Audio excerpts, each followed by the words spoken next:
నిఖిల్ మాట్లాడిన మాటలకి షాక్ లో ఉండిపోతుంది సోనియా. నీకు సిగ్గుందా అంటూ మొకానే అంటాడు నిఖిల్. అసలు నిఖిల్ సోనియాని అంత మాట అనాల్సిన అవసరం ఏమొచ్చింది అనే విషయాన్ని ఇప్పుడు చూద్దాం.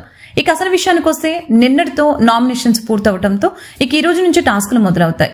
ఇక ఈ టాస్కుల్లో ఎవరెవరు ఎలా ఆడాలి, టీములుగా విడిపోయి ఆడతారా అనేది ఇప్పటి వరకు ఎవరికీ తెలియని విషయం.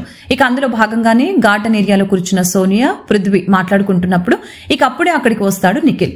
అక్కడికి వచ్చిన నిఖిల్ ఇంకాసేపట్లో టాస్కులు పెడతారు కదా, ఈరోజు ఖచ్చితంగా సోలో టాస్కులు ఇస్తే బాగుండు, అలా ఇస్తే సోనియా ఒక్కతే ఆడాలి కదా, అప్పుడు కనిపిస్తుంది సోనీ ఆట అంటూ మాట్లాడుతుంటే దానికి సోనియా నవ్వుతూ అలా ఏం లేదులేరా, నేను ఆడతాను కానీ నా ఆట కంటే ముందే మాకు కొంచెం సిగ్గొస్తుంది అంటూ మాట్లాడుతుంటే ఏంటి సోనియా నీకు కూడా సిగ్గుందా, నువ్వు కూడా సిగ్గుపడతావా అంటూ నవ్వుకుంటూ మాట్లాడతాడు నిఖిల్.